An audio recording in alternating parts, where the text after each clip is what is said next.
Slikovite podobe ledenih sveč in snežne odeje v Parizu ne povzročajo zgolj občudovanja, ampak tudi zaskrbljeno za množico brezdomcev, ki večinoma spijo v skritih kotičkih mesta, nezaščiteni pred mrazom in padavinami.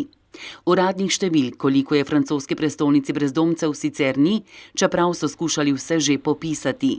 Ta teden so se nočne temperature spustile pod -7 stopinj, tako da so mestne oblasti odprle tudi vrata občinskih stavb in uvedle pogostejše nočne patrulje.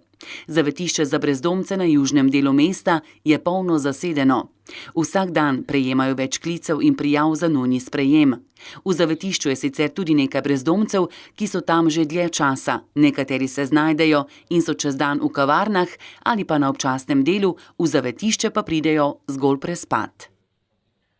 V Grčiji so na sodišču predložili parlamentarne spise o domnevnem podkupovanju, v katero naj bi bilo vpleteno 10 nekdanjih ministrov, ki so bili v položaju med leti 2006 in 2015, preden je sedanja oblast prišla na oblast.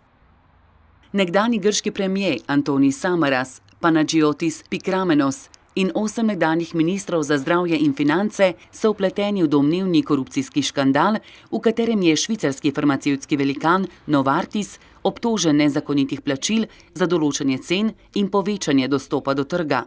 Vsi so sicer zavrnili obtožbe.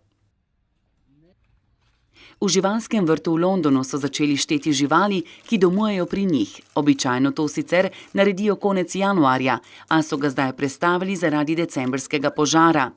Zdaj imajo več kot 19.000 živali iz več kot 700 različnih vrst.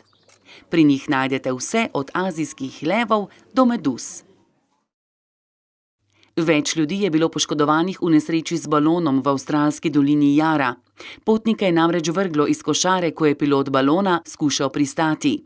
Vzletel je v Glenbournu, približno 25 km kasneje pa je skušal pristati v Dixonovem križu, 60 km severno od Melbourna. Pri pristanku pa se je zapletlo, tako da so potniki popadali iz košare. Reševalci in policisti poročajo o več poškodbah hrbtov in vratov, 7 potnikov so morali odpeljati v bolnišnico na zdravljenje.